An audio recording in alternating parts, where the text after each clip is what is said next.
SelfEMDR, the final aspect of SelfEMDR. I call it Covert Sensitization. This is a bedrock on which psychology, some aspects of psychology are built. But with SelfEMDR, we can make it very, very much more effective, incredibly effective.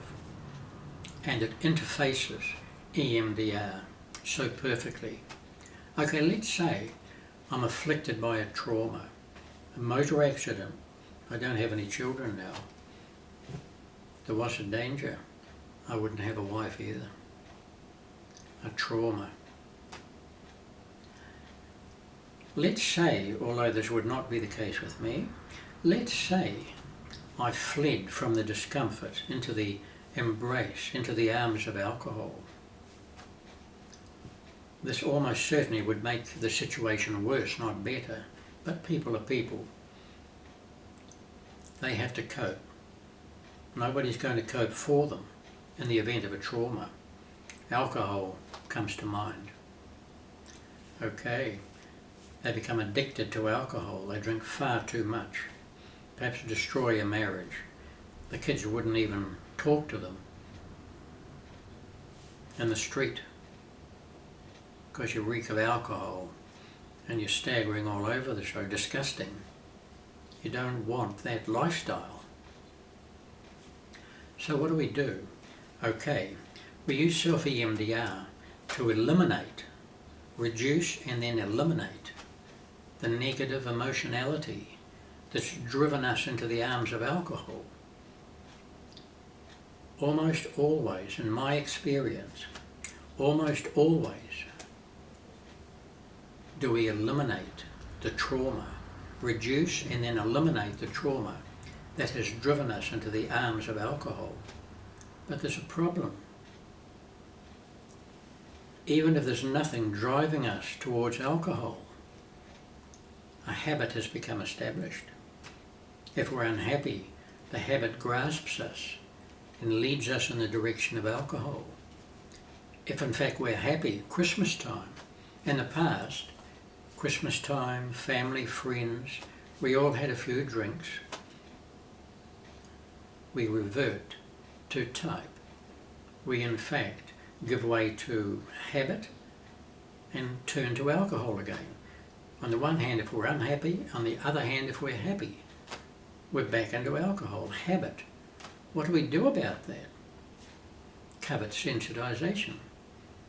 I'll give you an example. I'm putting myself, I'm in a trance now actually, I've done this a lot. I put myself into a neurotherapeutic trance, which emotionally makes me so receptive, incredibly receptive.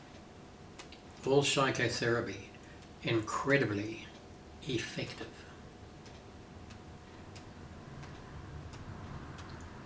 I'm in a deep trance. I can put myself in a deep trance, say within 5 seconds. Some other people take a full 10 seconds. How awful. And now I'm eliminating that habit, that bad habit, returning to alcohol at the drop of a hat. I don't want that. So I'll eliminate it. Won't happen anymore. Now then, I'm very receptive at the moment. I'm in a trance. I imagine. My mind doesn't know the difference because there's no difference between an imagination and real McCoy. There's no difference. My subconscious emotional mind can't tell any difference between my imagination and if I actually do it. This is important. So I'm in a trance. I imagine I pour myself a glass of whiskey or gin or whatever people drink. And then imagine, I lift it to my lips. I savor the smell. I tempt myself. I'm being a wee bit wicked. I imagine I can feel the golden liquid into my mouth. Too beautiful to be true. I tempt myself, and then, explosively, I imagine I vomit all over the show. I can taste it in my mouth, on my lower jaw, my chin, all over my clothes, all over the carpet. Smells. People are staring at me aghast. Horrible.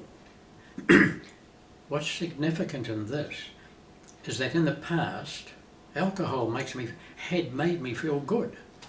Even the habitual return to alcohol. I'm sad, alcohol. I'm happy, alcohol. The alcohol tasted good. It made me relax. I enjoyed the company at Christmas time. When I was sad, it removed me from the worst of the sadness. But it was returning me into the grasp, the claws of alcohol. Okay, instead of being rewarded for drinking alcohol, in my imagination, I was being punished.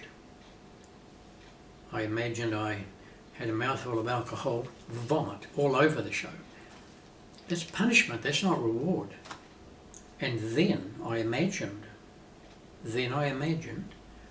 I tip the alcohol down the sink or chuck it all over the wall. It's only imagination. Tip it all over the carpet. Entertain myself. I distance myself from alcohol. I get rid of the alcohol and the vomit disappears.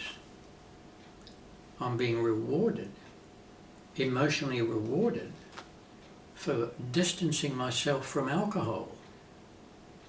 I'm tipping it out. And further, I can further reward myself by imagining in a trance, it's all done in trance, by imagining I'm going on an overseas holiday with the proceeds of lotto that I've won. Magnificent. More money than I can spend. That would be magnificent. And at that point, I go back to the start again. I imagine, in a trance, pour the glass of alcohol, taste it, vomit all over the show. I can taste it in my mouth. Horrible, embarrassing, it smells. I'm punishing myself for consuming alcohol. The habit is being broken. Then I reward myself for getting rid of the alcohol. Further reward myself by going on an imaginary holiday or doing something else nice, sitting beside the fire, reading a good book. Well, my wife cooks me a 3-course meal, something really nice. I do that time after time after time, punishing myself for alcohol, rewarding myself from getting away from alcohol. That is covert sensitization. It can be very, very effectively used in conjunction with SelfEMDR, the icing on the cake. SelfEMDR for the rest of your life.